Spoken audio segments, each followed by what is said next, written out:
Welcome students, welcome to our channel NK mathematics classes. Class 9 मैंने videos के first part, second part और third part बना दिए हैं। जो अभी मैंने तीसरा पार्ट बनाया, तीसरे पार्ट में मैंने आपको बताया था कि terminating and non terminating number.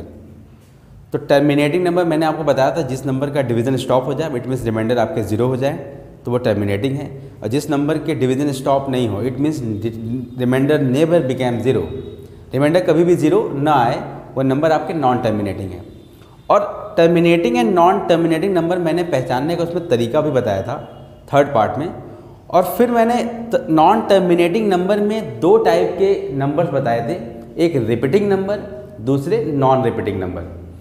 तो जो non repeating number and non terminating है उसे तो हम P/Q के फॉर्म में कन्वर्ट नहीं कर सकते, बट जो ये रिपीटिंग नंबर है उन्हें हम P/Q के फॉर्म में कन्वर्ट कर सकते हैं।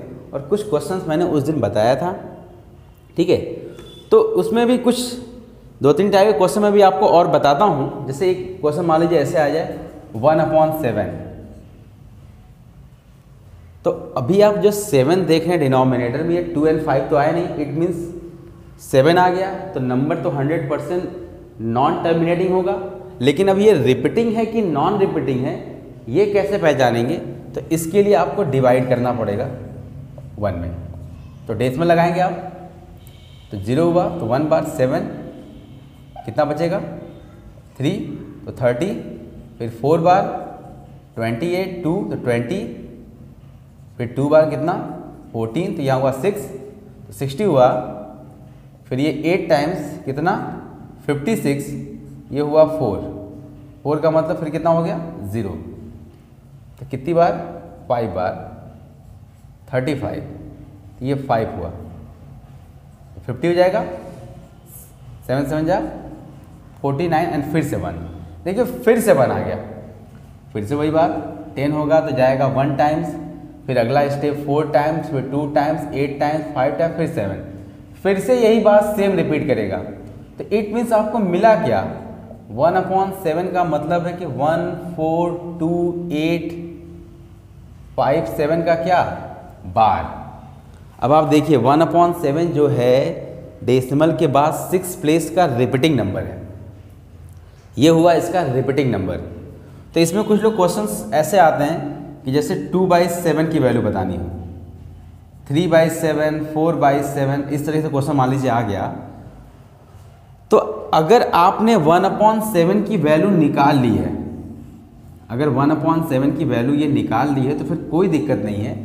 जैसे 2/7 होगा तो इसका मतलब हुआ 2 × 1/7, और 1/7 आप निकाले हैं 0.142857 बार, ठीक। तो बस कुछ नहीं, इसमें आप 2 से इंटू कर देंगे। 7 2 जा 14 को 1 कैरी, 5 2 जा 10 एंड 1, 8 2 जा 16, 1 17 को 1 कैरी, 2 2 जा 4 एंड 5, और ये 28, ये हो गया 2/7 की ये वैल्यू होगी। ऐसे ही आपसे 3/7 कहेगा तो 3 × 1/7 आप कर देंगे। अगर 4/7 कहता है तो 4 × 1/7 आप निकाल लेंगे। बस सीधे आपको मल्टीप्लाई करना है, ये बार बार आप डिवाइड नहीं करेंगे। लेकिन कुछ नंबर ऐसे हैं कि डेसिमल एक्सपेंशन अगर आपसे बोलता है कि एक्सप्रेस द डेसिमल फॉर्म, तो फिर आपको डिवाइड करना पड़ेगा। अगर आपको लगता है कि 5 6 कम से कम 6 7 प्लेस तो आप चेक ही करिए। फिर आपको लगता है कि अगर इसके बाद ये नहीं होगा तो फिर ऐसे डैश डैश डैश करके आप उस डिवीज़न को स्टॉप कर सकते हैं, ठीक है। तो यहाँ तक का जो प्रोसीजर था टर्मिनेटिंग एंड नॉन टर्मिनेटिंग। तो मैंने रिपीटिंग का फॉर्म तो आपको बता दिया। नॉन रिपीटिंग में भी कभी कभी पूछता है कि अगर दो नंबर आपको दे दें और बोल दें कि ये दोनों नंबर के बीच में कुछ और इरेशनल नंबर बताइए, तो ठीक है। तो पहले फ्रैक्शन दे दिया, मान लीजिए 1/7 ही दिया होता, 1/7 दिया होता, ठीक। और यहाँ पे मान लीजिए आपको दे दिया था कि 2/11, इनके बीच में आपको कुछ नंबर बताने हैं, ठीक। तो सबसे पहले ये चेक करना होता है कि इसमें से बड़ा कौन आएगा। अब इसको आपने डिवाइड किया तो आपको मिला 0.142857 बार, ये मिला। और फिर 11 को आप 2 से डिवाइड करिए तो ये 1 आया, कितना हुआ 9, 90, 8 बार 88, फिर 2 हुआ, देखिए फिर से 2 मिल गया अगेन, फिर वही 20, 1 बार 8 बार, 1 बार 8 बार, तो ये जो आपको मिला 0.18 बार। तो कहने का मतलब ये है कि ये ये फिर 14 था स्टार्टिंग में, ये स्टार्टिंग में 18 है, तो 100% छोटा यही है। ऐसा नहीं कि इसके बाद 6 नंबर हैं, 6 नंबर हम यहाँ भी बना सकते हैं, 18 18 18 लिख सकते हैं, बट ये रिपीट कर रहा था तो हमने इसके ऊपर बार बना दिया। अब इसके बीच में इनफाइनाइट नंबर आ रहे हैं, आप जो चाहे वो लिख लीजिए, बस इससे बड़ा होना चाहिए, इससे छोटा होना चाहिए। आप 0.142858 भी लिख सकते हैं, 57 से बड़ा है, 142863 भी लिख सकते हैं, जो इच्छा हो, लेकिन आप देखिए इस नंबर से ग्रेटर है, इससे लेस है।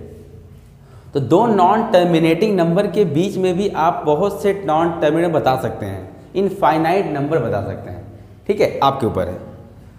तो कभी कभी पूछता है कि रेशनल एंड इरेशनल नंबर को पहचानने के लिए, आइडेंटिफाई करने के लिए, रेशनल एंड इरेशनल में कैसे पहचानेंगे। जैसे जनरली लिखा है 2, तो पूछता है क्या ये रेशनल है कि इरेशनल। तो रेशनल नंबर का मतलब जिसको हम p/q के फॉर्म में बना सकते हैं, तो इसके अपॉन आप 1 कर सकते हैं, ये बन गया p/q का फॉर्म, तो ये नंबर रेशनल नंबर है। बट रूट मान लीजिए 23 आ गया, तो रूट 23 एक प्राइम नंबर है, इसका आप रूट निकालेंगे तो डेसिमल के बाद इनफाइनाइट प्लेस से, मतलब इसका डिवीजन कभी स्टॉप नहीं होगा, ठीक है। इसका अगर डिवीजन स्टॉप नहीं हो रहा तो ये नंबर इरेशनल नंबर है। ये क्या है? इरेशनल नंबर है। बट इसे मान लीजिए 3/√7 एंड 4/√7 आ गया, तो फिर ये रूट देख के आपके दिमाग में होगा तो ये भी तो इरेशनल ही लग रहा है। बट नहीं, देखिए √7 कैंसिल हो जाएगा, ये फिर से क्या मिलेगा, अब तो ये रेशनल हो गया। तो थोड़ी एक बार आप चेक कर लेंगे। अब रूट के अंदर लोग बोल देते हैं कहीं कहीं कि जितने भी रूट में नंबर आते हैं सब इरेशनल होते हैं, बट क्यों? सभी रूट के नंबर इरेशनल नहीं होते। जैसे रूट यहाँ मैंने 64 लिख दिया, तो √64 का मतलब 8 × 8, 8 तो बाहर आ गया रूट से। रूट में 2 to 5, इसका मतलब होता है 15 × 15, 15 का पेयर हुआ, 15 बाहर आ गया। तो एक बार आप उसको चेक कर लेंगे, अगर रूट से फ्री हो जाता है तो वो रेशनल नंबर होगा, अगर नहीं हुआ तो वो इरेशनल नंबर होगा, ठीक है। तो इस तरीके से आप क्लियर करेंगे। इसके बाद की जो नेक्स्ट टॉपिक है वो है विजुलाइजेशन। विजुलाइजेशन का मतलब है कि विजुलाइज करना, किसी वैल्यू को इंक्रीज ऑर्डर में बताना। विजुलाइज करके मतलब कि बड़ा करके दिखाना कि ये। तो उसकी जो टॉपिक है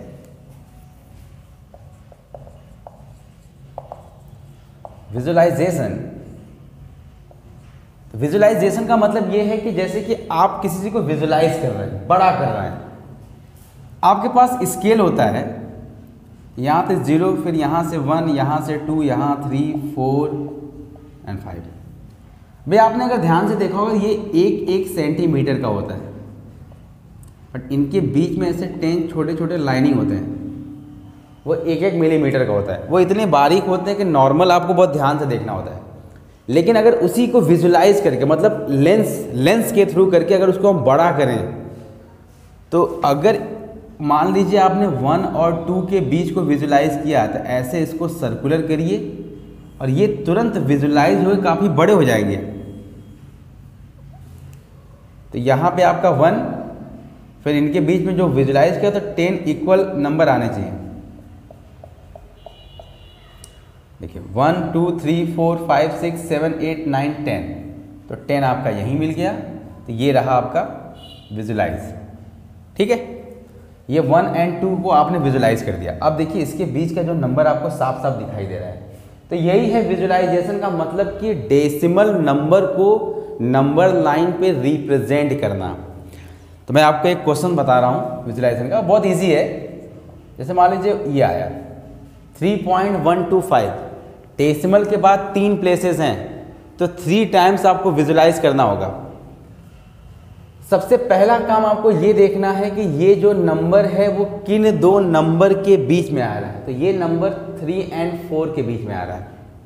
सबसे पहले आप ऐसे बनाइए, पहला नंबर लाइन बनाएंगे आप नंबर लाइन, तो ये 0 हुआ, यहाँ 1 हुआ, यहाँ 2 हुआ, यहाँ 3 और 4 और 5। तो आप देख क्या रहे हैं कि पहले ही राय में ये जो नंबर है वो 3 और 4 के बीच में आ रहा है।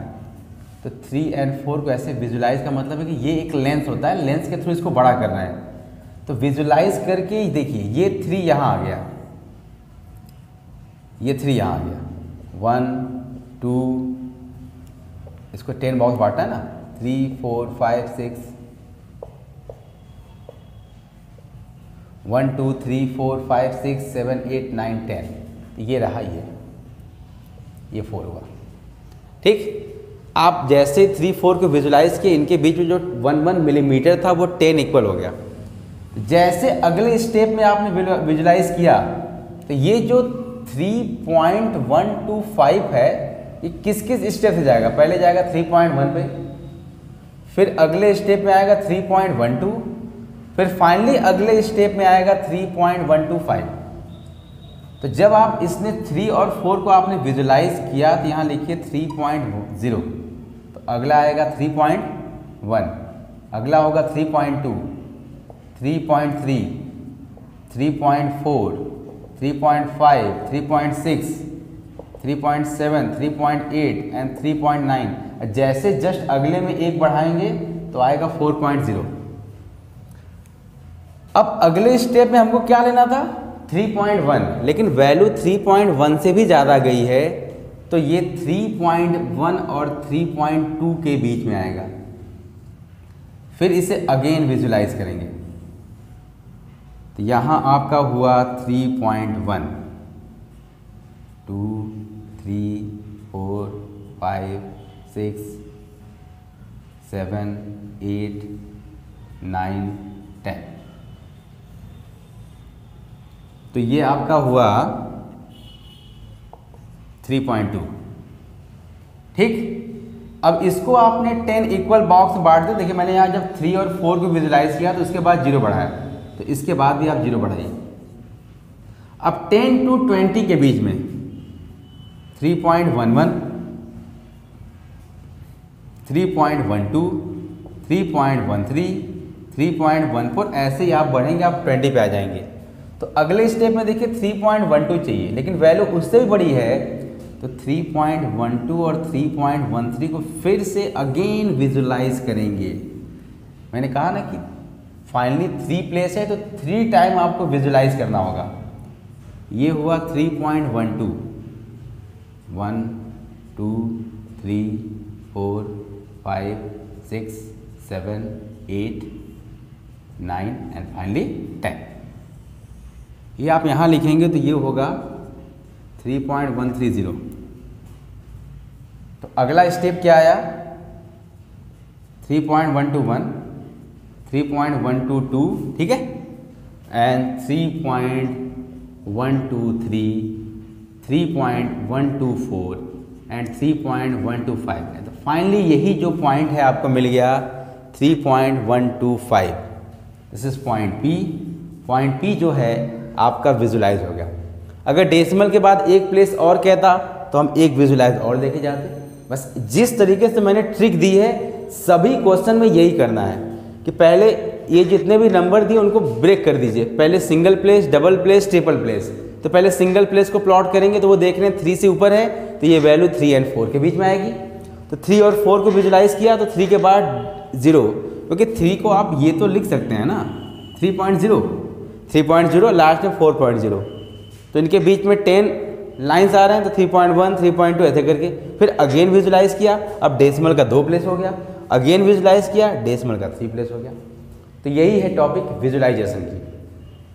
तो स्टूडेंट्स मैंने आपको कुछ नॉन टर्मिनेटिंग, नॉन रिपीटिंग के कुछ क्वेश्चन बताएं और कुछ P/Q के फॉर्म में बनाने के क्वेश्चन बताएं, और फिर फाइनली मैंने लास्ट टॉपिक लिया विजुलाइजेशन। स्टूडेंट आई होप ये वीडियो आपको पसंद आई होगी। अभी मुझे इस पे और भी वीडियोस बनाने हैं जिस पे अभी आपका है रेशनलाइजेशन, सबसे इम्पॉर्टेंट टॉपिक है फर्स्ट चैप्टर का रेशनलाइजेशन एंड एक एक्सपोनेंट एंड पावर का है, ठीक है। तो वो मैं उसको पार्ट 4 में बनाऊंगा। फिलहाल आई होप ये वीडियो आपको अच्छी लगती है तो आप हमारे चैनल को सब्सक्राइब कर लीजिएगा और बेल आइकन को प्रेस कर लीजिएगा। Okay, thank you.